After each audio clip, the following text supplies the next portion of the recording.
balaqqise kunoo jaboo hangaha duumessi roobaa kunoo as gaha wallee walii roobee lafaan nu gaha diiramni diirame kunoo bariha asif fide kunoo waliin nu gaha galanni kan rabbii rabbii ol taha galanni kan rabbii rabbii ol taha.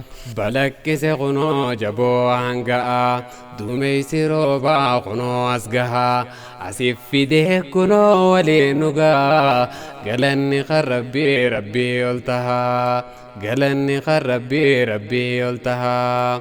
balaqqise kunoo jaboo hanga'a duumessi roobaa kunoo as gaha asif fide kunoo waliin nu gaha galanni kan rabbii rabbii ol taha galanni kan rabbii rabbii ol taha. balaqqise kunoo jaboo hanga'a duumessi roobaa kunoo as gaha asif fide kunoo waliin nu gaha galanni kan rabbii rabbii ol taha. Bismillah, assalamu alaikum warahmatullahi wabarakatuh. Kabajamtoota daawwattoota obboleewwan islaamaa addunyaa mararra jirtan akkam jirtan nagaa keessani nageenya rabbii bakka isin jirtanitti isin haa qabu jecha guyyaa har'aa keessummaa addaa nama biyya alaa taa'ee Duruus TV daawwachaa turee fi akkasuma immoo barreessaa kitaaba 40 olii kan ta'e Ustaaz Muhammad Saba akkasuma obboleessa keenya Abdallah Sammaan waliin argamna. Guyyaa har'aa bu'aa ummanni Walloo keessa dhalatte ijoolleen Walloo keessa dhalatte bu'aa buufte keessa nama kitaaba hedduu barreessee fi akkasuma bu'aa isaanii kan sheekha sanii kuni tokko immoo akkasuma sheekha keenya Sheekh Abdul Latiif bu'aa isaan nuuf buusan gama kitaabaatiin jechuudha. Kitaabolee hedduudha kan nu biratti argamu hedduun as keessaa ka Ustaaz Muhammad Sabaa kaan immoo ka Sheekh Abdul Latiif akkasuma ka sheekha sanii abbaa amshiidhaa nu bira jira.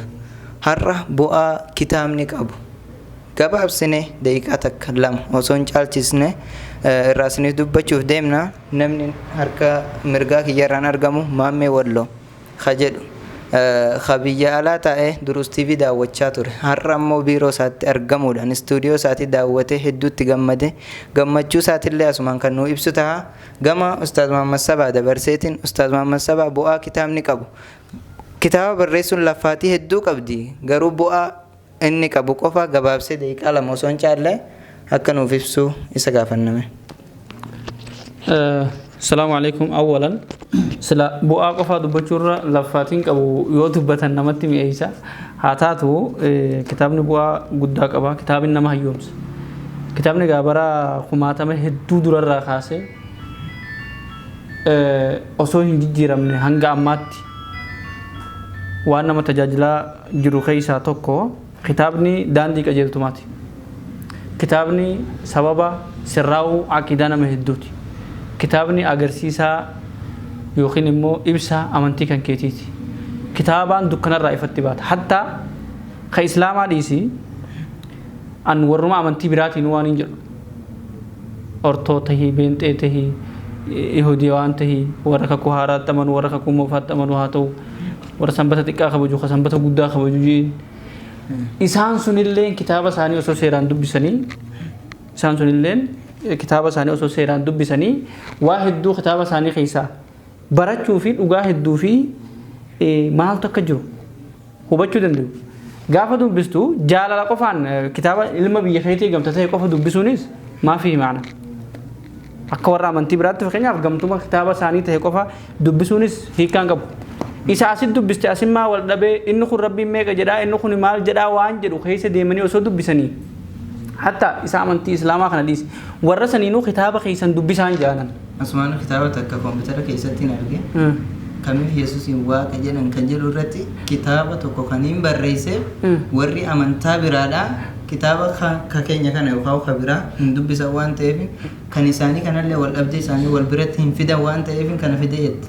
Kitaabni sun akkam? Kitaaba suni wal dhabdee 44 barreesse kamiif Yesuusiin waaqa jedhan kitaaba san maxxansuu yaadeetiin waan kun kitaaba dubbisuudhaan dhufe jechuudha. Kitaaba jaraa dubbisuudhaan dhufe. Keenya dhiisi hajaraatu dubbisuun waan hedduu si galchisan qofaa miti gaa Yesuus dhuguma fannifame hal sulbal Yesuus haqqan kitaaba jiru jira. Kanaaf kitaaba dubbisuun hedduu bu'a qabeessa. Garaagarummaa kitaaba san keessatti asitti kitaaba tokko keessa fidee kitaaba masaanii jechuudha. Asitti Yohaannis akkas jedhe, kaan akkas jedhe, Qur'aan immoo akkas jedhe jettee kitaaba masaanii waliif fiddee jirti. Sana akkamitti argattame? Macaafaan dubbise Seemoon Fariidoo namni jedhamu tokko nama kiristaanaati booda islaamee jira. Rabbi jannattiin isaan haa gammachiisu afaan Ingiliffaatiin kitaaba san barreesse. حبي العظيم للمسيح عليه السلام قادني إلى الإسلام جاء قافن كتاب سنبر رئيسو عمنا تقباب سنة دبنا سوجة نو غرب راتنا فرد خرا خنفان ديما تره مخينا خافا خيسة تايتين برئيسا تره قافن أن يا رب يكن نجيس نجا هنگن كتابة تنتو مرجرة قافا كتابة كمي فيسو سوا كجلن جلوسن برئيسو تره كتابة سيوتي كاتنا نخل سديتي ولت إسلام يجر alhamdulillah haa ta'u maxxansuu irratti dheengadda erdi godheen ture kitaabota takka kaannan akka akkaataa salaata nabiyyi sallallahu alaihi wasallam akkamittiin tawbadha akkamiif yesuusii waaqa jedhanii daandii maalii ka jedhu kitaaba hanga jahaadhaa dhiheesseen ture hawaasaan bitadhaa gaafa jiru naannoo kitaaba kum lamaa malee waan hin bitatiniif san hunda maxxansuu waan hin mirgatiniif kitaaba akkamittiin tawbadha jedhu qofan keessaa filadhee isa san firiin kumshan alhamdulillah mana maxxansaa najjaashii jira biiznillah akka ba'een sin dhaqabu. Yaadaatillee dhageenye ture.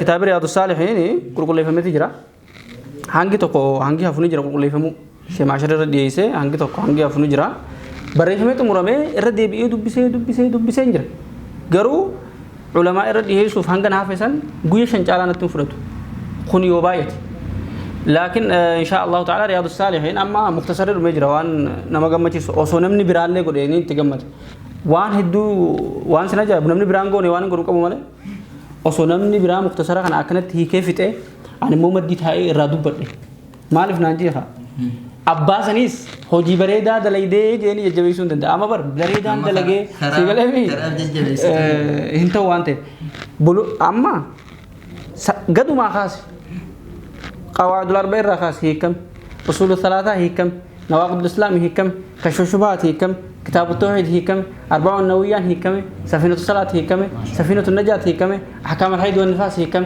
كتابة كيف ترجم مساعد الطلاب وجرم ابتدائي خنا قفت أنا من مالي الدرب بلوغ الدربامي بلوغني هي كم خنو سخن وقد أوقفت مالي الدرب رياض الدربامي رياض هي كم متنسى مداف سرر الرجرة جل قبل نجر وري متنسى مداف واقعي سبوفتشود بربان ناجر ندن دام حكم والله ندن دهما yeroo tokko waatu na mudate maammee faan yebbuusanii achi jiran natti fakkaata maammee keessa jiraateen beeku Muusaa Yahyaa faan waan keessa jiran natti fakkaata maxxansaa keessa jirtaami maxxansa kitaaba kana irratti na wajji dhaabbatan hanga gumaacharraa garuu hanga gumaachin ta'uu na oolu kitaabni kun maa gurguramaa balaa rabbi natti buute waan sanarratti hedduu mufadhee namoonni kitaaba xixiqqaa akkanaa barreessanii yeroo maxxansan kitaaba gurguddaa akkanaa kana barreessee waan hanga ammaatti hin eebbisiisaniif sababa sanitti maal jedhan محمد سبا كتابة متنسي سه غرغرته طيب نانغتامو يون تولر ابسه جته خير نسادا لا يو تولر ابسه تينيس بك برباد بسينكو حواسان هم نواني نكمنف متن سورة نغرغارا جدينين تور بلوغا نوجي متن سني كاني ديبي اني غافن ان كتاب سن غرغروان عرب سنيف هدو جبن تور هاته رياض الصالحين متن انما بريفمي انمتا يا رب غاف من بر افتي متن سومان جرو وقانت المامو يوخي غافني ربنا ما بدأ أسكون بيخم أجسكم ملامي أن كان متنسي كبيرة بالرئيسة هم لين نجبات شوفوا درك أما حواسه هو جنوس متنسين أما متنسان الجاش عبد الشكور مناجره جيلاتي دمي قتي سانتي ما باصورتي نمني بيخوني بيخور كتاب الرئيس إسا وجد أينه فرين خم سدي بري خم بجاب سقل تمنو قافتن لا أنا ما سديقراتهم يوني سيت مجر فكينيا سنيكاسا في ملء هم بجاب سقل تما دون فاخ يدرب مع مسبا دون فاخ يا باسي متن سوني اسمه حالك يفرلي ما في مشكلة نمني نعمل بوتير الحمد لله هاجراتن بريش يا حاجي مختار رسول تناخن نجيني نما ناخن نجيتي نبدي راقبا ربي عمري سهادي ريس وان هدوس سبونسر أنا تيجر تولي فكينيا بليك يفرلي يون عن كتاب خنا متنس orang itu nagas mereka kitab ambil tu sifnim. Di faham le nagoda. Kitab nu kuni wagga to kuni takada chujur. Abba malak anu lik isu wagga gutu nakada tamo hamman an kitab kada ade gurgur. Rakisu. Hum di bajab sagal tam nama di bajab sagal tam ifme kamek. Kuma tak kata. Nama kuma di ba frifo. Di bashashani gutu. dhibbaaf rifuu wayii namni hammasiisu waan hagasiisu walit darbatee maxxansi jennaan ani raahaadhaan hatta gatii itti maxxanfamisanii gaditti illee buusee hawaasaan bitadhaa jee maxxansuura na gargaaranii anis hawaasni waan na gargaareef gatii isaadhaa diskaawun godhee hawaasa illee dhaqqabsiisee ifi xiyyaafillee kitaaba biraatis itti maxxansuu ta'ee ifi xiyyaaf tajaajilamuufis ta'ee kitaaba biraa barreessuu irratti illee na gargaara maatiin duuba qabaame silaa hawaasni wajji dhaabbate waan akkasii dhaabbadaa jechuu xiyyaa miti garuu aadannoon akkasii sun hin barbaachisu yaa akhi maal jaasi maal jaa walaa tubtilu sadaqaatukum bilmanni wal adhaa nama tokko egaa kannite waan akkanaatiin sii godhe yoo jette sadaqaan keetti jalaa baddi namni sun inni azaata hagam akka azaata immoo argeen jira jechuudha. Egaa daawwattoota keenya kana fakkaata wanni gamtaan dalaga waa guddaadha. Kanarratti waan isin himu yeroo kanatti miidiyaa satalaaytii irra baasuun miidiyaan durus galatoomaa isin jecha ofuma alhamdulillah rabbil alamin gaa bakka kana gahuun hawaasaani haqiqatan warra akka maammee fa'aatiin warra biyya alaa jiruun hedduun isaan nu jalaa hidhamanii mana hidhaafaa warra jiruudha rabbi mana hidhaatti nu haa baasu. Miidiyaa durus waa'ee gamtaatiin isiniif hima. Yeroo kanatti doolaarri naannoo 80 waan jiruuf doolaara 10 kafalama yoo ta'e naannoo 800 satalaayitiif kafalama.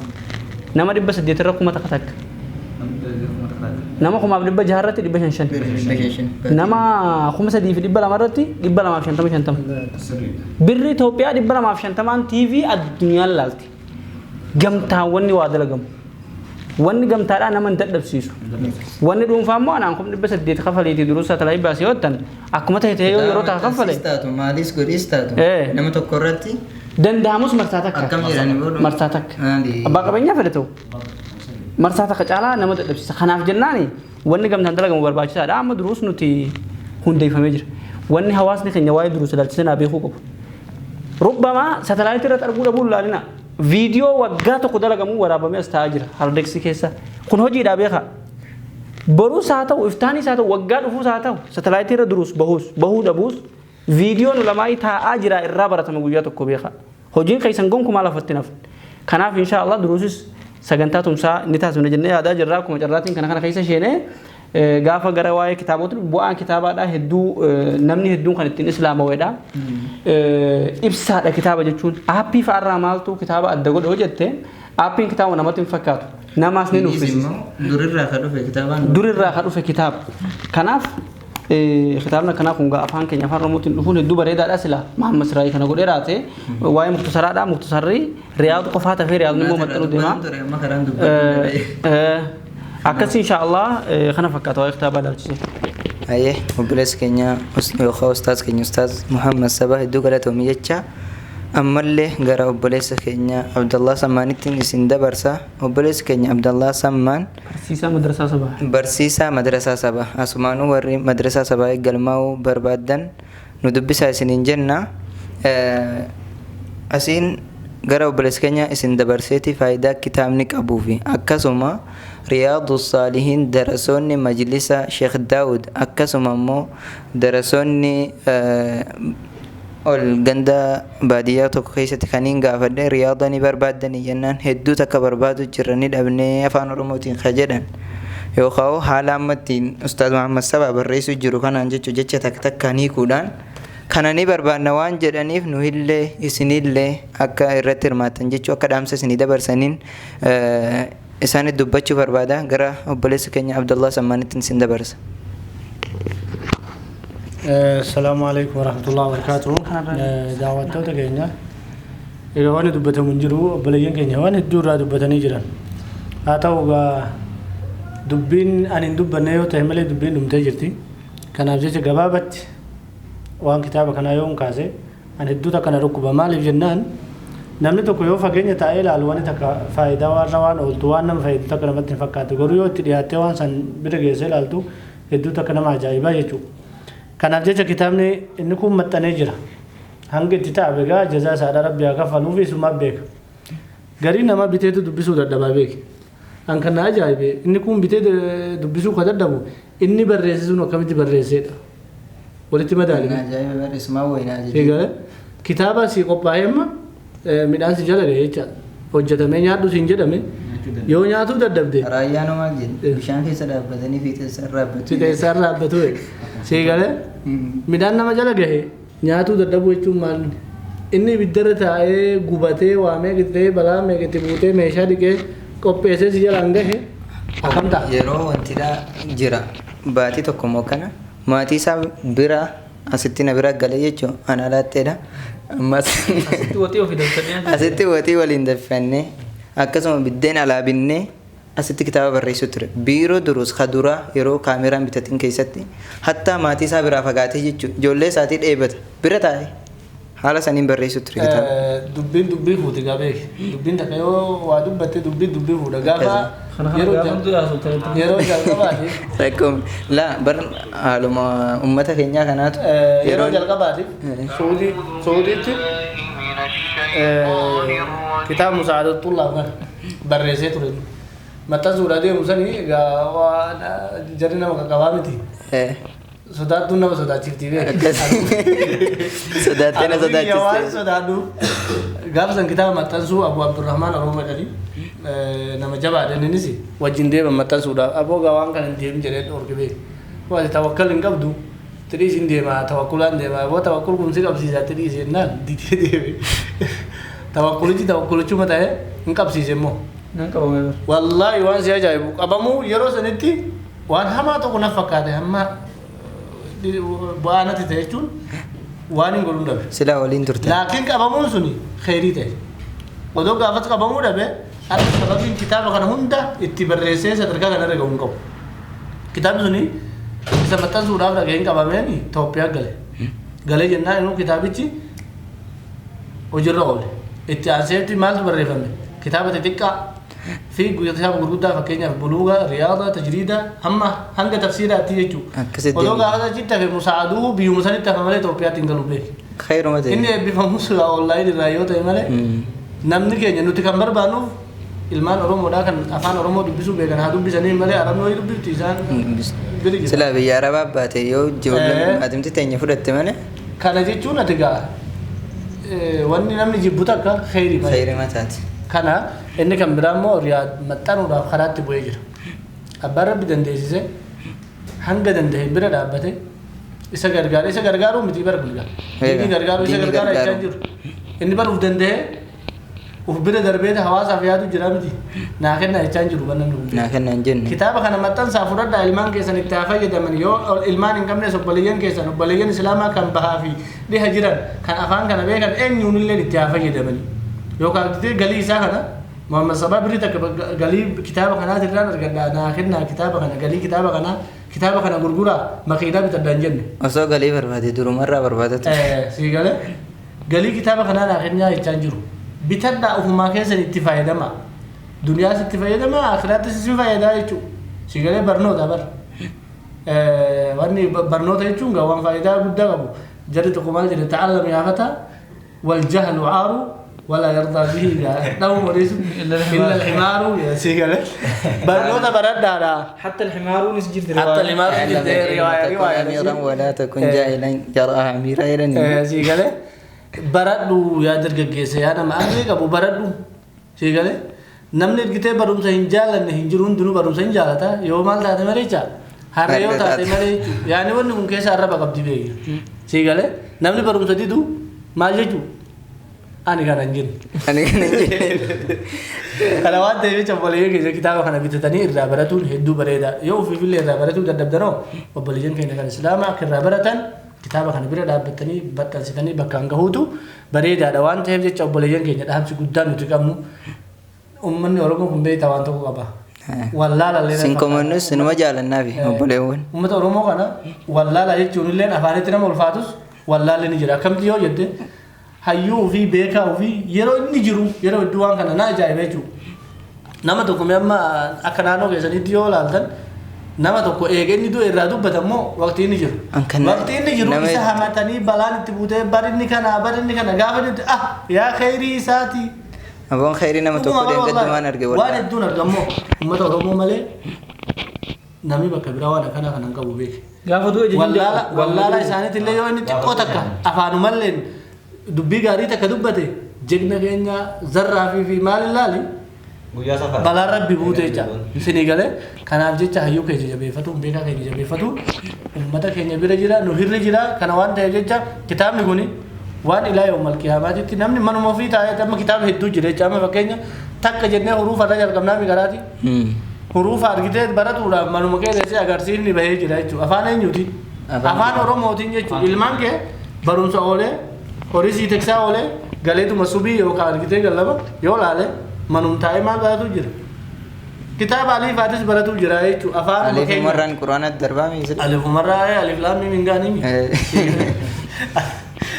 ammas immoo uummata keenya keessa waan nama ajaa'ibu ka kutaa kudhan yookaan dippiloomaa waan adda addaa qabatanii ka quraana dubbisuu hin dandeenye jira sun immoo masjiida dhaqee aliif na barsiise jechuun hedduu qaanfata sila bara afaan oromoo ni manuma ofii taa'ee immoo sila aliif irraa jalqabee alif laamitti ba'a jechuudha namni kitaaba agarsiisaa tana harkaan qabatee lafa taa'e jalqaba irraa hanga dhumaa dubbise quraana dubbisuu dandeenya hin dandeenye kanaafuu obboleewwan bu'aan kitaaba walumaa galatti gaa yeroonis nutti deemaa jira dhiifa malee obboleeyyan dubbii gaa yoo dheeressan silaa waan hedduu haasofna beeki maaliif yeroo nutti gabaabbata namnis immoo waan dheerate kana hedduun dhageeffatu nu beekta sunilleen immoo gowwumaa bara waan si ajaa'ibu odoo amma nu himin amma kanatti haasofnu kun wal arrabsine yookaan waan hin taane tokko haasofne si ajaa'iba nama wayiitu gaa feesbuuk kanarratti yeroo tokko beekta kottaa jedhe boo waan ajaa'ibaatiin isinitti hima maal jedhee ummatuma isa laalu kan agarte gowwaa jedhee arrabsuu ka'e anilleen keessuma jira garuu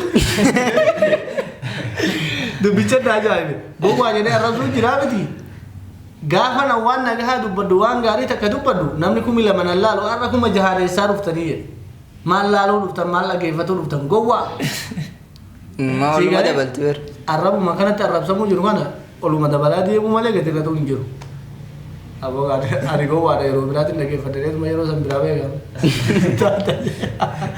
kana waan ta'eef waan khayrii takka yoo dubbate namni daqiiqa 5 laaleetuma bira darba waan biraa yoo ta'e immoo hin laalaa jechuudha wallaahi waan nama ajaa'ibu jecha yeroo hedduu mee ilaala namni rakkoo ofii baree namni waan khayrii namni daawaa godhu namni shaanwaatiin daawaa godhu ni jira yoo ol guddate nama 2,000 beeki yeroo hedduu fatwaas maalis gaaffii deebis qabaniini hillaalu namni maaltu laaluu dhorka daataa dhabee miti jecha qabaaban namni waan biraa daawwachuu waan khayriidhaa kana hedduu namni keenya maalinni ittiin mirqaanu hin hordofu jecha kanaaf obboleeyyan keenya kitaaba kanaas tajriin maxxanee kun olafa jira hedduun isaadha kun egaa waan amma silaa raabsamuudhaaf dhufe hedduun hafee jira ammas yoo xiqqaate gaa yoon tokko godhuu dhabe kitaaba kumaa oolan fakkaata kanaaf tajriidni yoo maxxansiifne magaa amma raabsanii fixu jira yeroodhaaf raabsamee dhumuu jira ammas immoo hin maxxanfama inshaallah namni itti fayyadamu namni irraa baratu yoo argame hin maxxanfama kanaaf jecha obboleeyyan keenya isa kanaas fudhaa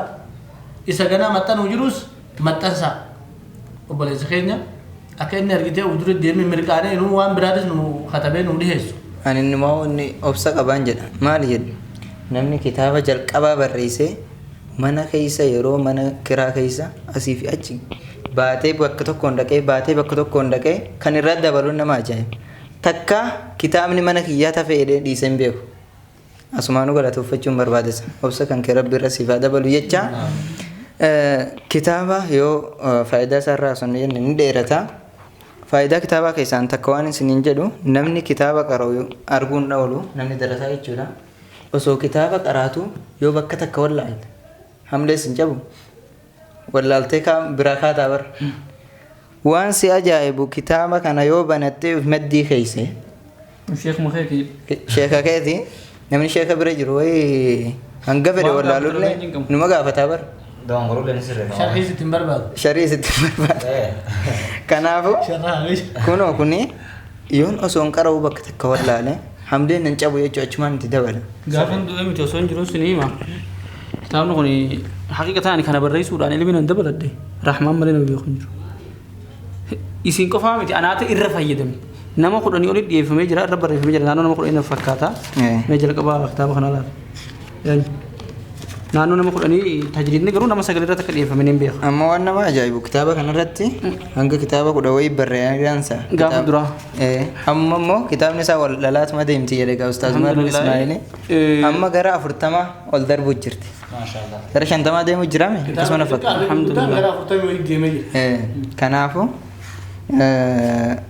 siifillee faayidaa qaba hawaasa keenya kitaabni faayidaa guddaadha qaba biyya Itoophiyaa tana keessatti immoo darasoota hedduun sababa kitaaba dhabuutiin hedduu rakkachaa jiran kaan immoo sheekolee hedduun dhumuu jiran rabbi rahmataa godhuufi yoo kitaaba kana binnee of bira keenye akkuma ulamaa'iin dhuman san kun hin dhumu ulamaa'iin ni dhumanii bar rabbi rahmataa isaanii haa godhu warra dhume fakkeenyaaf kaleessa bakka deemnee turre keessa Sheekh Abdurrahmaan Caffaadha gara akiraa deemanii jiran darasoonni hedduun isaanii rakkachuu jiran bakka isaanii namni bu'e hedduun jiru waan ta'eef yoo namni bakka isaanii bu'u jiraates akka isaanii ta'uu dhabuutu mala garuu kitaabni kun yoo binnee of bira kaawwanne warri immoo biyya alaa jirtan asumaanuu kitaaba qara'uudhaaf umrii osoo hin taane haalli isin mijjatuu dhabuutu mala gara masjidaa deemtanii karaa adda addaa deemtanii garuu darasoonni deemuu danda'an kitaaba kabitachuu hin dandeenye akkuma ustaaz Muhammad Sabaa qophaa isaatii kitaaba maxxansuudhaaf itti ulfaatu darasoonni hedduun immoo kitaaba bitachuudhaaf hedduutti ulfaatutu mala haala jireenyaa biyya tana keessa jiru wal qabatee jechuudha kanaaf hundi keessanuu yoo carraa barachuudha ka onlaayiniidhaan alaa ka qaamaan dhaqxanii baratan carraa kana dhabdan warra qabu irratti hirmaadhaa isin jechuun barbaada asumaanuu gara maammee wallootiin isin dabarsa maammee walloogaa maammee wallootiin deebite maammee wallootti osoo hin darbin dura wanni isin jedhu obboleeyyiin islaamaa viidiyoo tana kaayi gaafan du'ees ni gaddiista obboleeyyiin islaamaadhaa kitaabota kiyya jiran ka 40 lammeessaa tafsiira quraanaati hanga ammaa juuza 6 qopheesseen jira ka hafanis insha Allah taala hamma ramadaan dhufuun xumuraa jeen ture garuu xiqqoo mashghuula taheen jira hanga ramadaan dhufu xumuruu waadaan sheenu amma tanatti haa ta'u rubbama gaafan jiru kana faayidaa dhuunfaatiif si malaamatti ilmoo nama gaafan an du'ees sigalami kitaaba kiyya daldalaafis itti daldaluu barbaannaan sirraa kaasee kitaaba kana si ayyameen jira maxxansiitii dhagaysaa ilmoo namaa kana dhagaysu hundi kitaaba kana daldalaaf maxxanfachuu si fayyamee jira daldalaaf waan keessa jiru keessaan jijjiirin malee yoo xiqqaate maqaa kiyya irra laalanii rabbi rahmata isaaf haa godhu haa jedhanii maqaan jijjiirin malee kitaaba kana maxxansattee gurgurachuu barbaannaan si fayyamee jira ammarraa jalqabdee daqiiqaa kanarraa jalqabdee ana biraan immoo akkan an kitaaba kana maxxansee hawaasa dhaqqabsiisu yoo na gargaaruu barbaaddes jazaakallahu khairaa garuu riyaadu saalihiin inshaallah inuma hawaasa dhaqqaba kaayyoon kiyya gaafa duraa sab'a bukaarii muslim abi daawud nasaa'ii tirmizii ibn maajah ahmad osoo nafin hunda isaanii afaan oromootti hiikun yoo rabbiin jedhaa ta'e kaayyoon kiyya ammas yoo rabbiin bira dheeres rubbama bakka san inumaan gaajeetii yaada laakiin san dura uunfaadhaaf sinitti akkam fakkaanne barbaannaan maxxanfattanii ittillee daldaluu dandeeysan asumaanuu dhaamsa guddaa sini galami kanaaf inshaallah ta'ala riyaadu saalihinis maxxanee rabbi nu haa agarsiisu maxxansuu irratti nu gargaara ergaa jedhu tokko akkuma tasaa dabarsinee jirra eega maxxansamee booda hawaasa dhaqqabsiisuu irrattiin hanga dandeeysan gatii hawaasa maxxansa taanaan gatii gadi buusnee tola yoo hirrees gaanii dhaabbataa beeki tola yoo hirrees ni dhaabbata anillee kitaaba biraa barreessuudhaaf wanti na deeggaru jiraachuu dhiisuu danda'a waan ta'eef dirqama gurgurama sirriidha ni gurgurama garuu gatii gadi buusnee gaafa gurgurtan bittanii hawaasa dhaqqabsiisuun immoo khabiraa tabba'uu irrattis ta'ee jireenya dhuunfaa irrattis waa hunda irratti namni kun haqiqatan gaalaa adunaa biraatti irraan dubbata beek khidmaadiin gaaf kanaa dhaabattu nuuroo keetiin namni si dhaabbatu beek hin jiru sani insha Allah ta'ala jannati rabbi sana gammachiisu sinin jenna maamee walloodhaa naman hedduu jaaladhuu fi kabajuu nama dubbii hamaa yeroo hedduu hin dubbanne keessa isa tokko feesbuuk irra wal hordofaa turre qoree duruustee illee hojii turre rabbi jannati isa haa gammachiisu jenna ammaan tana gaazexessaan keenya gara maamee wallootti isin dabarsuun dura maamee walloo nama biyya alaa ta'e duruusis akka galma ga'uudhaaf yookaan akka gad dhaabbatee hawaasa bira dhaqqabuuf nama hedduu taa'aa ture akkasuma nama biyya alaa ta'e ustaaz Muhammad Sabaa cinaa dhaabbachuudhaan akka kitaabni buluugaa maxxanuufillee sababaa ta'aa ture namoota hedduudha obboleewwan islaamaa sababaa taatan hundi keessanuu duruusiifis ta'e ustaaz Muhammad Sabaa'ifis hedduu takka galatoomaa isiniin jecha maamee walloomee biyya alaa teessee duruus daawwachaa turte duruus duraan daawwachaa turtee fi amma ijaan agarte kun akkami wal fakkaatamoo waliin fakkaatu ammaas immoo ustaaz Muhammad Sabaa kitaaba inni barreesse amma ijaan agarte duran agarte garuu asuman argeen irratti hirmaachuu turan kitaabni kun faayidaa nuu qaba jechuudha warra akka Muusaa Yahyaa warra dagatamuu hin qabne namoota hedduudha kana mee duruus haaluma amma haalli ati achitti arguu turtee fi haalli amma inni keessa jiru akkamii ijaan agartee jirta stuudiyoos ta'e waa hundaa'u haala nu irra jirrus viidiyoolee waraabamu jirus arguu jirta ammaas immoo kitaabolee ustaaz Muhammad Sabaa barreessan akkasuma ka Sheekh Abdul Latiif barreessan akkasuma ka Sheekh Hasanii Abbaa Amshiidhaa barreessan tuni warra walloo karaa kamisetti argaman qofaadha kuni kitaabolee kana kan agartee jirta itti gammaddee jirta moo akkami jechuudhaan si gaafadha asumaanuu baga nagaa hangalteen sin jechuun barbaada. Bismillah baga nagaa nagdani. Assalaamu alaykum warahmatullahi wabarakatuh. Baliyan kiyya warri biyya keessa teessanii nu laalaa jirtanis ka biyya alaa jirtanis baga jiraatanii lubbuun hargeessanis ni jaa anillee baga rabbi na jiraachisee biyya alaa sanis na galchee asiin na dhufee kan agarsiises ni jaa alhamdulillah galatee haa ta'u. Alhamdulillah Durus TV dura kan hundeeffamu koree taanee dura tajaajilaa turre Musaa Yahyaa Firumsaa Walloo ijoollee hedduu hin yaadanna ka hidhames gaamani jira hidhaa suudii keessa rabbii haa galchisanis ka achi jirus rabbii hamturra haa teessu jenna dursa warri hundeesses kan akka gadhaabbatu godhe Sheekh keenya Ustaaz Muhammad Sabaa isasillee umrii rabbi nuuf haa dheeressu Amiin. Beekumsa rabbi haa eda'uufi Amiin. hamtura rabbi isaa eegu durusa sana dura biyya alaa teenyee daawwachaa turre amma immoo qaamaan asitti argamnee daawwannee jirra akkamitti gammaddee yeroo dhufa isheen waamaan jiru wallaalee gosa gammachuu waamaan irra dubbadhu wallaalee maasha Allah tabarakallah hedduu nama eettala jannataan seeneen of seeyu والله أسيسينه كونس غرفة مدرسة بي أشيسيرو شان غرفة مدرسة بي أشيسين تو mana kitaaba أشيسين تو مم بيرو أسيسين nama kuni ما شاء الله mana kitaaba akas kuna mana kitaaba kitaabolee hedduu as keessa jira kitaaba meeqa tu as keessa jira jechuudha afaan barbaadeen afaan amaariffaa afaan oromiffaa arabiffaa afaan barbaadeen hunduu asumatti argama jechuudha alhamdulillah dubbisu jiraannan obboleeyyan kiyya akkasii isinillee guyyaa nagayaa rabbiin sin galchee sin agarsiisu sin hin jaa nama fakkiya hedduu gammachuun natti dhagama jechuudha alli kunillee bakkuma durusii ati durus taatetti durus taa'eetuma ofirraa raahaa godhu jechuudha asii yoo akkas ol kunne bakka taa'antu jira majlisa dursiitu jira bakka kaamera jira mana keessummaa jira wanta adda addaa agarta jechuudha soo isin ol seenne sana bu'aan isaanii lafatti hin banne jechuudha wanti nuti lafaa turre sun bu'aan keenya sun lafatti hin banne nuti waan xiqqaa seena achitti amma maqaa dhageenye malee wanta hin arginiif akkasuma durus yeroo jedhame manuma takka keessatti waan akka waan faayidaan qabnetti fakkaate garuu irratti hirmaachuun dhiifne jechuudha akka gadi dhaabbatu ni feena waan ta'eef har'a yeroo as dhufnee garuu meeshaalee isaatis hanga tokko guutatee jira jechuudha. Parsantii 80 yookaan 90. Meeshaa salphaa miti jechuudha. Meeshaa guddaa tokko isaa 500,000 bitamu jechuudha. Sani. Kuni bu'aa hawaasa keenyaati jechuudha. Kuni bu'aa hawaasa keenyaati malee. Alhamdulillah. Alhamdulillah. Ammas Durus TV akkuma hundeessanii armaan geessaniin lafatti hin dhiisinaadha utubaadha. Lafa kaasaadha. Asumaanuu sagantaa tumsa Durus TV guyyaan dhiyaachuu jira. Akka irratti hirmaatan dhaamsa dabarsin. Warri biyya keessa jirtanis biyya alaa jirtanis garee adda addaa hiitanii wanta asirratti akka hirmaatan jechuudha waan qabdaniin. Cinaa dhaabbaddaa. Cinaa dhaabbaddaa bukkee dhaabbaddaa utubaa lafa kaasaa jechuudha. Xiqqaa qabdaniin tuffatinaadha. Rabbitu siniif kenna itti argamuudha. Durus TV'n akka hin jigne godhaa siniin jaa. Gama kitaabaatiin immoo kitaaba kana itti gammaddee jirta dura biyya alaa teesseetuma irratti hirmaachaa turte. Kitaabni kun akka faayidaa qabu beektee irratti hirmaachaa turte. Amma immoo dhuftee ijaan agartee jirta. Kitaabni kun akkuma biyya alaa agartu san immoo hedduutti gammaddee jirta. Kitaaba kana amma yoo fudhanne waggaa lama akkasumatti fakkaata. Hiikaa Buluugul Almaram afaan Oromootiin kan qopheesse Ahmad bin Ali bin Hajar kan afaan Oromootti hiike Muhammad Sabah Sheikh Saidi isaan makana jechuudha rabbiin umurii nuuf haa dheeressu. Kitaaba kana rakkoo adda addaatiin kan ta'an ta'e eegisan immoo garee hedduu ijaarree numti yeroo biyya alaa turretti akka wanti kun maxxanfamu kan godhe jechuudha.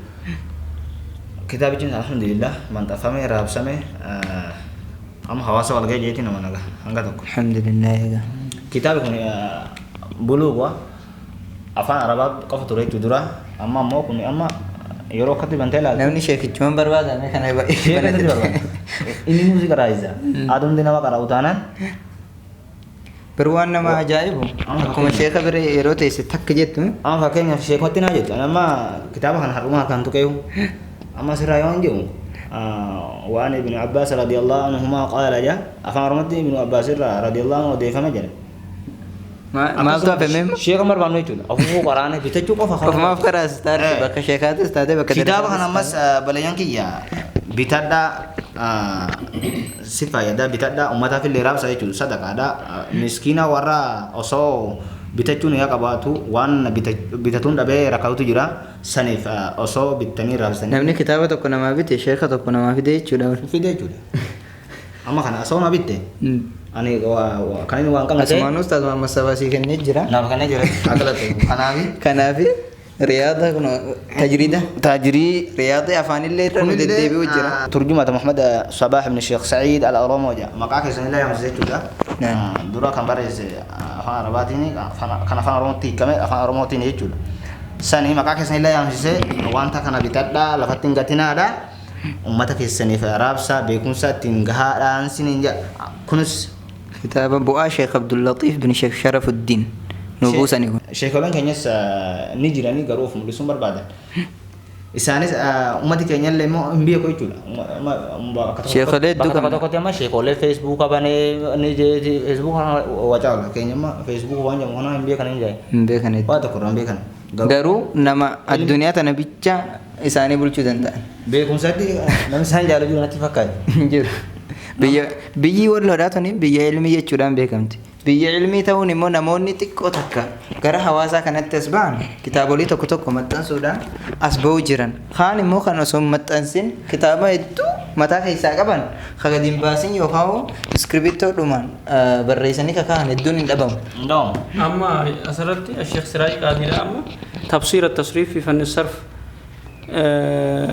فن الصرف لا مخشم 10 تخصصون في فن الصرف نما قبل يسجرا وبولين ستكي يا محمد أمين بنائي شعري قوله أبيات عن كايجرا لغة كيست فن لغة كيست كم فن فقه كيست خنمو الشيخ حسني فن فقه كيست كاوني الشيخ عبد اللطيف فن فقه عقيدة كيست كاوني كيجا مو شامل الحمد لله هندا قبضة هايون جرن قرود أخطول إن شاء الله سبب دروس تي في تعالى اللي هيو تشوك يامتي أنا ما نفكر قارس فدي ربي تيم بنابر علماء نفكر قارس فدي ردي ميت كريسة غافين تكفان غويا هدو يرونا وجبل توقتي برمي أخنا خيدي مي اتبار بادي كان هناك الشيخ عبد الله هرنا كان هناك الشيخ هيدر عبد الرحمن ذو القرنين كان هناك الشيخ جمال حاجي كان هناك الشيخ معشر حسين كان هناك الشيخ عبد اللطيف كان هناك الشيخ حسني كان هناك مشايخ كان ردي مي تكتكان تكريسة بخنا دي بتلالي سجل أنا كان هناك الشيخ محمد وادو ربي عمري ثاني هذا رئيسه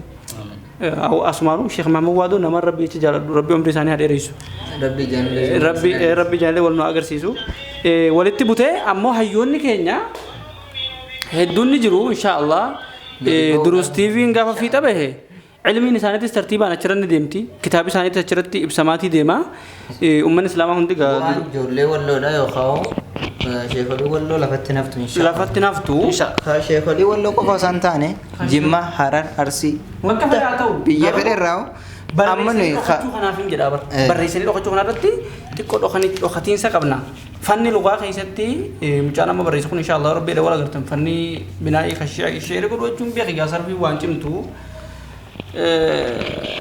كان في إن شاء الله ربي جنة إنسان أقام بتشوف شجع دروس تي في وجرا بتشون وجودا دروس تي في ونتوبنا هنگا فتن هنگافت إن شاء الله برسنتي سديت تمي وجودتني جراني هنگافت دما كو هفتنا إتوجودنا ساتلايتي في مو نما خما في دبا جارت خما في دبا جارت ما قصدي بري بلا مش تمشي خما دبا جارت دبا شني بري توبيا بري دبا شني قم تانتانا ساتلايتي مرة باص الدنيا تكنا ما لما نجلس تدبديتشو نجلس دبا جافتر بعد ما قفلنا في النهار تقول لو تكنيانه نغانو كومنا نتفقات بل تمسي بدي جدي بس جافتر بعد كيسا بيتن كيسا بيتن achi gabbane waqtii manatti gallu abawwan yaatan jira inni saniifu kanaafuu obboleewwan keenya Akka Itoophiyaa yookaan akka biyya teenyaatti maallaqni keenya hedduu gadi buutee jirti waan ta'eef diinii cinaa haadhaa bannu jenna osoo ni gabaabsine jennu hedduu keessa dheerachuu jirra. Asumaan immoo dhaamsi takka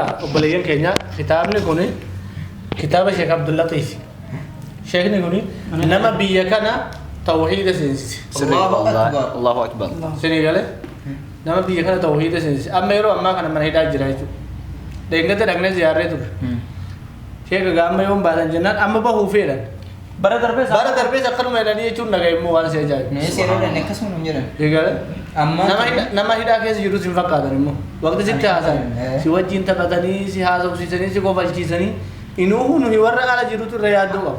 Jecha kitaaba kana sheekha bira dhaabbatuudhaaf kitaaba kana eebbisiisa. Tumsa durusitti aansine kitaabni kun kitaaba sheekhaati. Inshaallah kitaaba kana eebbisiisnee sheekha akka gammachiifu. Inshaallah. Akka rabbinis sheekha mana hidhaatii baasu namni dandeessan namni miidiyaa gurguddaa qabdan namni beekumsa qabdan inni miidiyaa xiqqaa qabdus humna dandeessu hundaan gamkaan hin du'aayu. Waan qabu darbate sodaataan jedhamu waan qabdan hundaan sheekni akka bahan sagalee ta'aa fi du'aa illee godhaa fi gaafa isaan bahan immoo inshaallah sheekha gammachiisuun eenyurra jirti. Anarra jirti sirra jirti hawaasa islaamarra jirti keessumaa immoo warra Wallo biyya kanaarra jirti jechuudha obboleeyyan keenya hundaa. Ustaazni keenya kabajamaaf jaallatamaan gaafa jabaluu mana hidhaatii bahe akka makiinaan bitameef Sheekh Abdullatiif gaafa mana hidhaatii bahe osoo makiinaa hojjetaa ta'e himmaa rabbi nuti keessin Inshaallah. Tokko taanee kuma qabnu walitti darbannee Inshaallah. aboo ani yoo rabbi jedhe gaafa sheekni bahe makiinaan akka bitamuuf 5,000 amman dura bu'ee gumaachee. Allahu Isini gale inshaallah sheekni miilaan deemee daawwan godhamu booda hidhamuun isaa tun khayri mataati. Inshaallah. Mana hidhaa san keessa taa'uun immoo khayrii na ta'ee jedhan sheekni kitaaba hedduun barreesse. Sheekni immoo nama bakka gaheetti taa'us miti. Sheekha maal godhuu jirtan amma rakkoo jirtan moo maal godhuu jirtan jennaan waan hirribaa jiran kitaaba kanaanis barreesse kana barreesse kunis achumatti maxxanee bahee fakkaata jechuudha. Sandura barreessaniiti eegachi seenanii maxxanemi kan achi keessaa bu'aa tanaa oliiti jedhan. Bu'aa tanaa oliiti jecha inni kun gabaabsameeti maxxanfame. Akka isaan yaadan irraa natti fakkaata. Kana waan ta'eef jecha haala amma sheekni inshaallah gaafa isaan ba'an abdii rabbii guddaa abdii hawaasa keenyaa sheekni lafan deeman. Inshaallah. Nus bakka jirru irraa ammoo yoo rabbi fedhe gaafas xiyyaaraan nu muka. Inshaallah. Ala kalli. Awar bi makiinaa keenya nu afudu nuyi siyaa fi rahmatullahi. Lagi xiyyaara mooyya. Makiinaa xiyyaaraan kabiyyaati hormaati. Itti kafalleete nu jala hafti. Makiinaa teenyaan dhufnee suutu jennee galla yaa. Aboo darbee akka buufa kasoo yaa lagi. Makiinaa dhuftu nuti.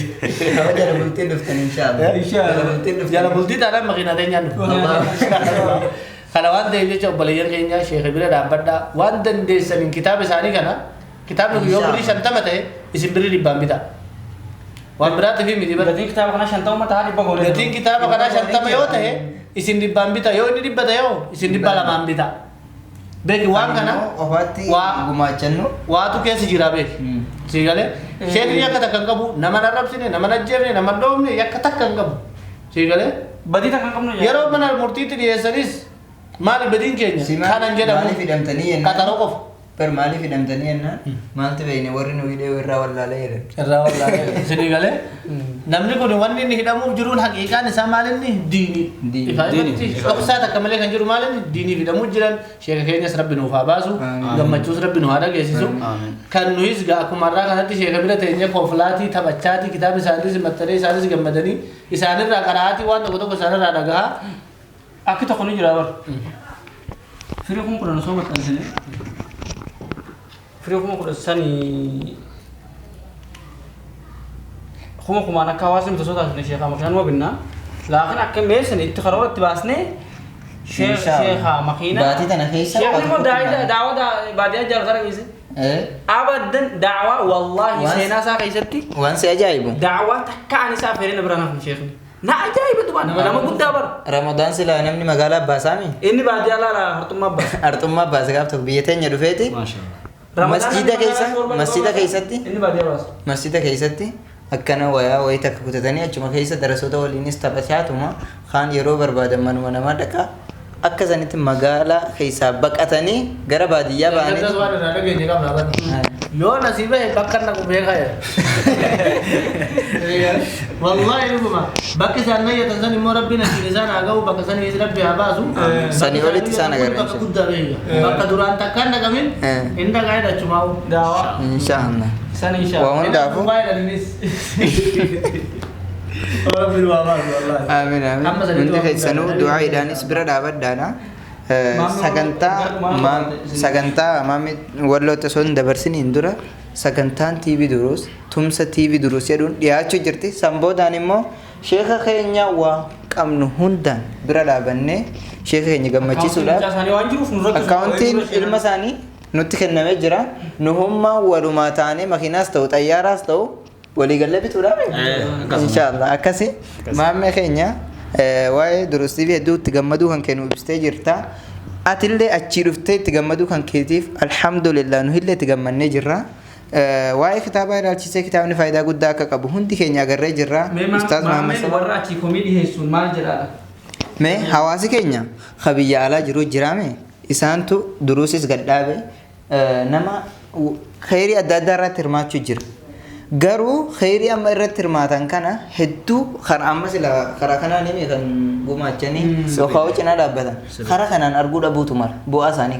bu'aa isaanii kana yeroo asiin arguu dadhabanii yookaan arguu dhaban immoo maaliif asiin agarre ka jedhu jira bu'aan isaanii tuni asumaanuu hawaasa keenya zannillee badinaadha bu'aan ta'isan takka lafatti naftu inshaallah akka lafatti nafne immoo asumaanuu maammee walloo argee jiranatti fakkaata arguu isaatii isamaan nu ibsa mee warra biyya alaa jiru ka bu'aa isaanii hin argine kanaan akkam jettan obboleeyyan kiyya ka biyya alaa jirtan wanti isin dalagda wanti hojjetan hundinuu bu'aa marra oole wanti isin jalabade wanti tokko hin jiru alhamdulillah yoo as dhuftan itti gammaddan jechuudha akkama isin nutti agarsiisuu dhabdanii hin jeenaan ammallee komii garaa hin dhiyeessina keeruma sarratti jabaadhaa dalagaa malee maal wanni kana ta'uu dhabee wanni kana maal kana ta'uu dhabee hin jeenaan wanni isin nayyata sun hundinuu bakka isiniif gahatuma deemuu jira jechuudha hanga danda'ametti hanga jana sani irratti jabaadha warri hanga ammaa irratti hirmaatanillee irratti hirmaadha kanaan komiin dhiyeessina jechuun barbaada jechuudha.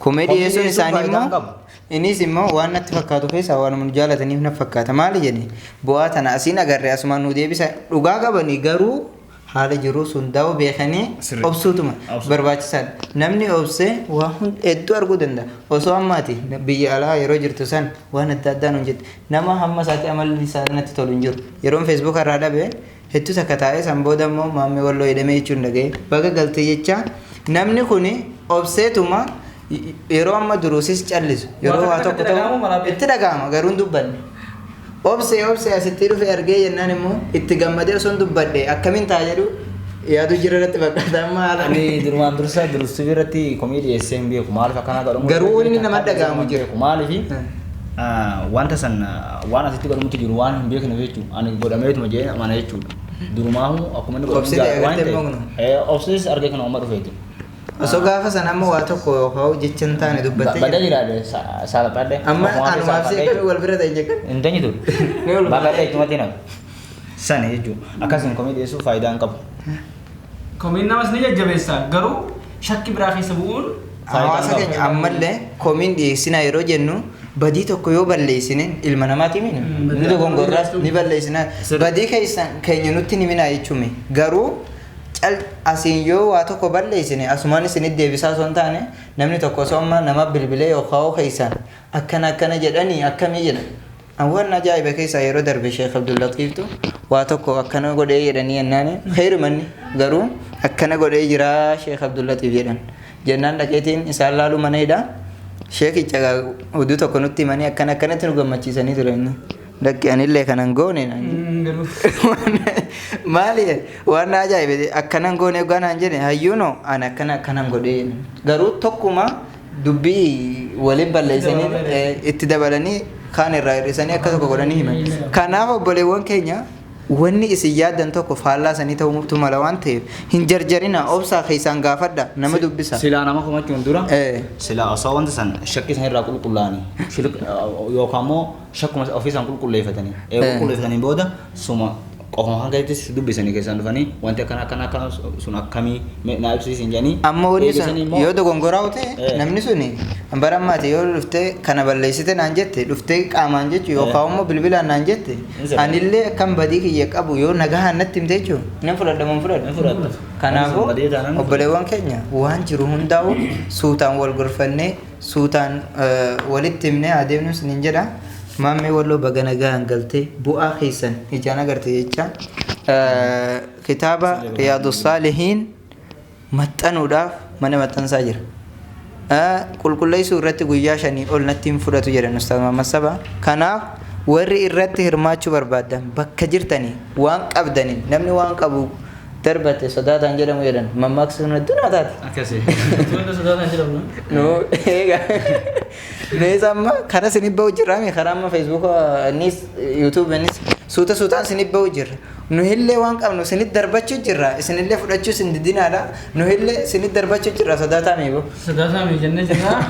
Asii kitaabi Riyaadus Saalihiin maxxanuudhaaf karaarra jira waan ta'eef khayrii tana birri 100 takkaan 200 500 500 tanaatu waggaa 10 taatame 5,000 taateemi. Ayyoo akkasii. 10 waggaa taate ishiin sun amma 50. Kanaafuu namuma xiqqoodhaan namni 1,000 amma yoo kitaaba riyaadaa kana waliif dhufe hedduu takka bakka kenne jedhee waan hin lakkoofne takkaani kitaabi hedduun tokko baha. Kanaafuu kitaaba Riyaadus Saalihiin asumaan irratti hirmaadhaa isin jechuun barbaada. 800 seequ 600. Kanaafuu obboleewwan keenya ammallee kitaaba har'a waan gammachuu qofa qabna. Alhamdulillah. Kitaabni kunillee eebbisaa dhiyaachuutti jira. Inshaallah isinumaatu eebbisa. Kan sheeka. Nu illee isinitti dhiyeessuu jirra waan ta'eef gahee teenya bahachuu jirra waan nu darbachuu jirra waan qabnu isinillee waan qabdan darbadhaa isiniin jenna. Khayrii inshaallah. Akkasanii kitaaboliin kun kitaabolii ijoolleen walloodha yookaan bu'aa ijoolleen walloo buufte muraasa ammallee TV'n durus tumsa sagantaa qopheeffachuudhaan isinitti gadi ba'uudhaan gidduu tana qophaa'ee eegaa isiniin jechuu isinitti immoo jirra. Inshaallah. Asumaanuma mee qophaa'aa jechuutti himi isin. Obboleeyyan kiyya qophaa'aa kitaaba ni maxxansina jettamu eebba kitaaba sheekaati. Maxxansummoo kitaaba Riyaadus Saalihiin darasaa hedduu takka nu barbaachisa jedhanii haasa'an jechuudha. Hedduu takka nutti dhaammatanii kitaaba Riyaadus Saalihiin nu barbaachisa jedhanii viidiyoo arguun ooltanii akka sanitti. Kitaabni kun kan Sheek Abdullatiif ibnu Sheek Sharafaddin al-Ethoobi al-Walii Hizallah jaa kan sheekaa keenya kan hidhaa jiraniiti isaanillee rabbi nuuf haa baasu eebba isaatii inshaallah dhiyaatu. Eebbuma isaaniitu akka qabu jenna hidhaadhaa bee. Eebbuun kitaaba kanaa. Nu wajjin ta'anii kan eebba isaanii ijaan argaatuma hawaasa keenya galatooma jedhan. Uummatni keenya illee kitaaba kana irratti hirmaatee sheeka keenya illee gammachiisuu qaban jira. Kitaaba Riyaadus Saalihiin illee dhiyaachuu jira sanis maxxansinaa irratti hirmaachuu qaban jechuudha. Tokko taanee deemnaan kana amma kitaaba 2-3 eebbisuu walakkumaan kitaaba sheekaadhaa bitachuu kan dandeessanii beekaa bitattanii darasaa boqochuu dandeessan. Akkasanii kitaaba sheekaa bituun sheekaaf humna hadaraa amaanaa siltaa ta'u xiyyeeffachaa dhaammachuu osoo hin taane kitaaba sheekaa kana bituun isaan mana hidhaa jiran waggaa tokko sababa diiniidhaatiif sababa mana hidhaadhaa akka taa'utti jiran kitaaba isaanii kana birri 100 takka birri 1,000 takkaan firii 10 takka 2 3 4 5 6 7 8 9 10 birri 10 bitee jechuudha. Nama 10 bituu dandeessa kitaaba sheekaa kana. Kanaaf kitaaba sheekaatti illee bitadhaadhaa lakkoofsa durustii fi duwwaa 9 46 akkasii jedhan immoo birri ilma isaaniiti Dr. Abdullah bin Sheekh Sharafuddin ilmi doktora Abdallah Raggashitan Muhammad Siraj irratti miti anatti miti maal sodaatan lakkoofsa kiyya bilbiltanii kitaaba hangana bakka kanaatti hin dhage kitaaba akkaawuntii ilma ani isin fidee bakka isin barbaadan san isin hin dhaquudha inshaallah kana wanni jiru waan oduu gammachuutu gidduu kana kitaaba Riyaadus Saalihiin illee irratti hirmaachuudhaaf gara duubaan jedhina egaa isin namni takka lama waan hin dandeenye nuyi waliin dhufnaan tokkoomnaan maaltu nu dhib ganaa kitaaba 2-3 maxxansuu fi miidiyaa takka dhaabuu dhiisi miidiyaa 10 hin dhaabnu. Miidiyaa kitaaba si yoo ta'e tafsiirni isa gaaruuf riyaadus isa gaaruuf bukhaariinis maxxanfamu. Aboo hoodha. Shaanshaan waliin darbannaan bara kuma takka maxxansina. Yaadoo tokko malee. Tokkoomnaan jechuudha. Tokkummaa rabbi nu haa kadhu shakkira biroo keessaa. Tokkummaadhaa dhabsee goota tokkoomni. Waan si ajaa'ibu miseejiin kan dhufu guyyaa kanarratti maallaqa jiruu fi dhiisuu kan hin gaafadhu anis.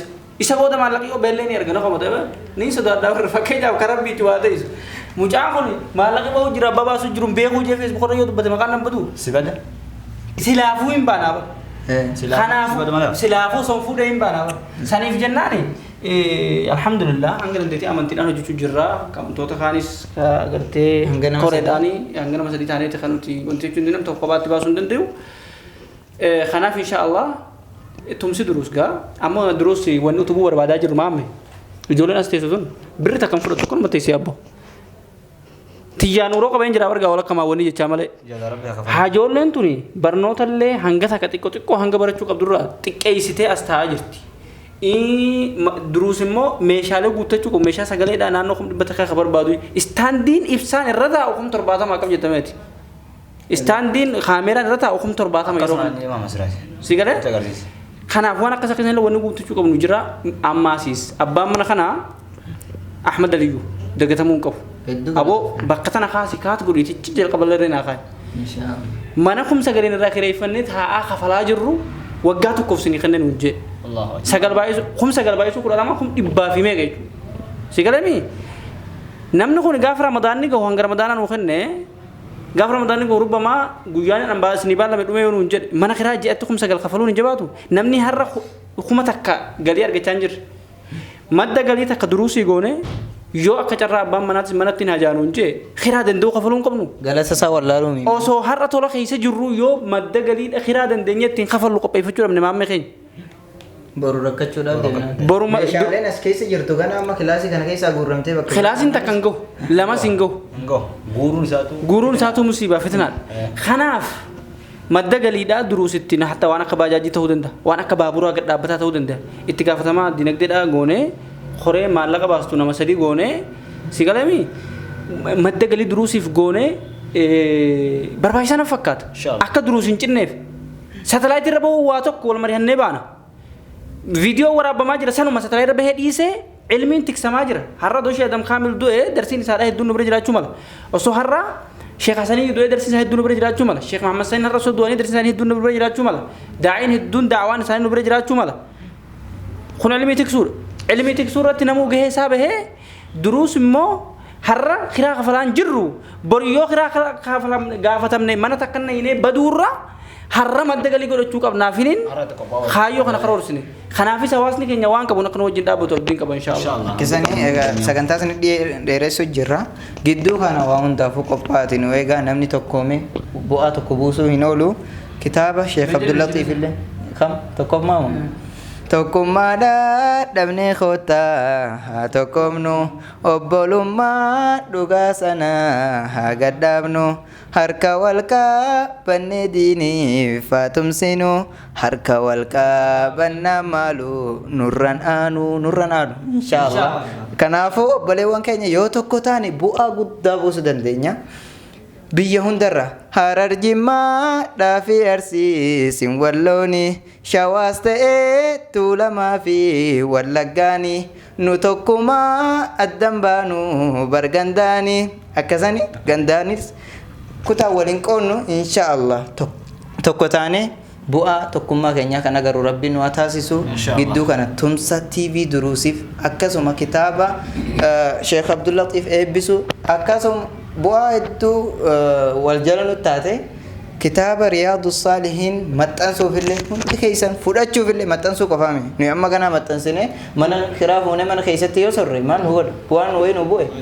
garuu isin maxxansitanii darasoota ilmii barachuu jiran isin yoo carraa mana teessanii barachuu dhabdaniis ka onlaayinii barachuu dandeessanii kan immoo kitaaba baniin barachuu barbaada jedhu ka humna dhabe bira dhaabbadhaa isin jechuun barbaada maammee keenya hedduuta galatoomisin jecha egaa haasawiin nama butti Saadiq kaameramaan keenya nu duuba taa'ee egaa kaameramaan dhokataadha nu waraabaa jiruu fi Muhammad Siraaj tahee warroota as keessa gumaacha godhe hunda duruus fiixa bahuu dhabuudhaan kan nadaaman osoo hin taane duruus fiixa beeka gammada rabbi haa taasisu miseensa biyya alaa biyya alaattis tole hawaasni keenya qulqullinaan dalagatee miseensa dhugaatiis qabaannee satellite irratti baasuu barbaachisaadha taanaan itti mari'annee kabaasnu rabbi nu haa taasisu ammaafis mana kiraatis nu barbaachisa yoo ta'e galii barbaachisuuf mana kira son tane manuma khabinnu fatat manuma khabinnu rabbinu atai subo amin makina durus da'wat tindemu jilli durus da'wat tidemu khabinnu rabbinu atai dala qofa wattu abokum ka da'wati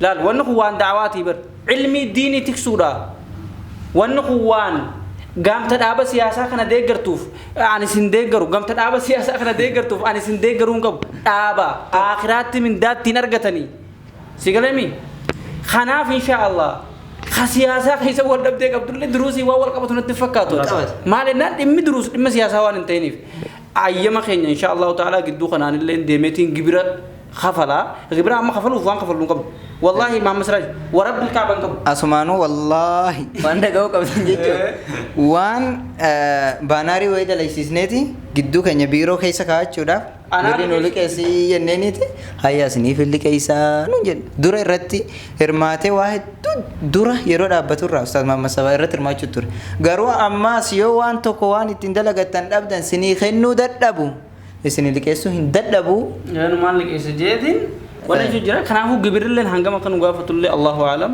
kum digdam jedhanis soddom jedhanis kennuu ofirraa deemnee amma gibira sanis ofirraa cufna kanaaf gumaacha hawaasa hedduu barbaachisee jira dhaabni kun dhaaba diinii dhaaba aqiidaati dhaaba siyaasaa miti wanni wal dhabsiisu jiru keessa darbadha mindaasaa akhiraa eeggadhaan jaan akkas kisana hayye salaamu Waalaikum salam agar daawwattoota keenya gaa sagantaa sinii dheeratte hedduu takka dhiifama jecha sinii dheerattullee bu'aa irraa argattan jennee iyyuu jirra waan ta'eef isinillee ka bu'aa irraa argattan rabbi sinaa taasisu maammee keenya hedduu takka galatoome biyya alaa teessee irratti hirmaachuu turte amma immoo bu'aa kan kee ijaan arguu keetiif alhamdulillaahi rabbil aalamiin jenna obboleewwan kiyya biyya alaa jirtanis ka biyya adda addaa Ameerikaa biyya adda addaa jirtus hundi keetu ka biyya keessa galte bu'aa kan kee ijaan agarte sila maalumaafin akkasii zannii badeette itti wanti taatu rabbi si haa taasisu ka zanniin badinillee hin badin asiniin jechuun asuma dhaamsisnidha maaliif bu'aan keessan inshallah lafatti nafu wagga dhuftan immoo ziyaara warri biyya alaa dasnu asumaanu warri biyya alaa warri galtanii jirtan warri nu daawwachuu jirtan daataan sin wantiin jedhin jechuudha ka daataa qabdanii amma viidiyoo kanallee daawwachuu jirtan hundi keessanuu biiroon keenya magaalaa Kamisee masjida Khulafaa Raashidiin fooqa Ahmad Aliyyuu bira yeroo maa agarte durus jedhee mataan akka wanti sin jenne gaa'ee durus taatee jirte kanaafuu hundi keessanuu yeroo magaalaa Kamisee tanatti as dhuftan ka sanbatee jirtus ka baatii jirtus ka biyya adda addaa jirtus as fulleeytinu ziyaariiti bu'aa kan kee ijaan argisin jechuu barbaanna atillee baga nagaan galte sin jenna hawaasa keenya biyya alaa jirtan tumsa TV durus gidduu kana gaggeeffamtu beeksisa ishiitii isinii gadhiifna irratti hirmaachuudha qophiidhaan eeggadhaadha khayrii tana irratti namni takka nan caalu jedhiiti irra qophaa'e sin jechuudha dhaamsa dabarfadhaa kitaaba Riyaadus Saalihiin akka maxxansitanii hawaasa biraan geessan kitaaba Sheekh Abdul Latiif eebba isaanii gootanii fi sheeka makiinaa binnee fi miilaan deemu ture lafa kaasnee makiinaa keessa keenye isaan humna qalaban tunne inshallah akkasanii nagaan nuuf turaa isiniin jenna maammeeti dhaamsa dhumaa yoo qabaatte asumaan dhaammadhu isin jenna dhaamsi dhumaa kiyyaa kanuma jajjabaa dhamaan jaalmatuma keenya tokkoomaadha wanta qabdan fiixa baasaa jechuun barbaatan akkasii obboleewwan keenya sagantaa hanga amma kan daawwatan hedduuta galatooma gama ogeessa kaameraatiin kan nu waliin ture obboleessa keenya Saadiq Hussein ture gama sagantaa kana gaggeessuutiin kan si wajjin ture ana obboleessa keessan Muhammad Siraaj Hussein keessummoonni kiyya Maammee Wallo akkasuma Muhammad Sabaa akkasuma obboleessa keenya Abdullah Sammaan ture sagantaa kana kan daawwatan hedduuta galatoomaadha warri daawwatan illee facaasaatii hawaasa biraan gaasaniin jechuun barbaada kennadhu boruuf olka yaaddu baankii rabbii bira sanamee abdaadhu tana isiniin jechuu barbaanna baankii ka Itoophiyaa yookaan ka addunyaa tanarraa osoo hin taane ka rabbii biraa eeggadhu isiniin jedhanii jiran Ustaaz Muhammad Sabaa'ee تنا سكنتها براتين هنقول الدين تنقايا نفترا والسلام عليكم ورحمة الله وبركاته. مرة دقيقة أما هيك ورابنا جنة سدي. دقيقة عشان. إن شاء الله خير بركة. بإذن الله ربي سنعمل كيس. لا لقى أما ني دقيقة عشان جنتي. برا دقيقة برتام يوخا شنطة ما تاني. نيمو أما دروسيف يوم ملينا تك buusaa sana hin jenne miliyoona 50 nu galchitanis achumatti akka taanu rabbii beekaa. Kanas dabaluu barbaadu. Dhugumaanis hin jedhami. Nuti amma gumaacha keenya galii duruusiif waan godhu tokko yoo mana kiraatti bahaanu hin jedhame biiroo cufuu son taane jijjiirachuu danda'uu qabna yoo asumattis kafalaan hundaan kafaluu danda'uu qabna isa jedhumi. Garuu hawaasni lakkii jedheetti cimnaan shamaddadee miliyoona 2-3 buusnaan miliyoona 2 illee yoo baane ji'a 2 kafallee gaddisiim jechuu ta'uu mala. Amma waan obboleewwan keenya waan beekuu qabdan wanni saatalaayitiidha tuni amma viidiyoon sa'a 24 deemte takka lammaffaa ammoo baatiidhaan amma oduu waan 500-600 osoo taate namni anuma dhuunfaa kiyyattuu nan kafala jechuun mala garuu amma miliyoona 10 qabaattus 20 qabaattus nu dhimtu mi addunyaadha ammaas immoo doolaarri dabalaa deemu jira madda galii qabaachuu maddi galiidha dirqama biyya tana keessatti jechuudha. Maaliif hawaasni keenya biyya alaa jirtu biyya keetimi biyya isaaniitimi yer biyya amma jiran kun ulamaa'iin Muhammad Sabaahi miti jennaan koree dinagdee abbaa fedhe filate maammee dhageessa wallahi rabbiin naa dhaga miidiyaa irratti jechuu jira ulamaa'iin Muhammad Sabaahi mihi inni finfinnee jiraachuu jira mallattee suurattis nu rakkisaati koree dinagdee nama biraa jaaranna jennaan maafi mushkila obboleewwan keenya kan dunia miti miidiyaa kufiita bahaaf malee waan ajaa'ibe Ustaaz Muhammad Sabaa yeroo durumarraa kaasee jechuudha waa hedduun hin jedhu san keessa koreen tuni koree nama jaaramte tuni biyya keessa ani daarektaraa jedhu daarektarummaan kuni ana faayidaa dhuunfaatti naa qabu hin qabu yoo isin maqaa na balleessitaniitillee anaan maali jettaniitillee duruus kana fiixa baasuu dandeessan na arrabsaas na tumaas na akka feetanitti duruus fiixaan baasaadha jedhan kanarraan immoo ammas waan ajaa'ibe madda galii hawaa hedduu qabu jechuun madda galii san duruus irratti yoo deebisuu barbaaddan siniif hin deebisan gaafadhaa jedhan sanirraan immoo miskiina miti ada mana sati qofa bulchu jira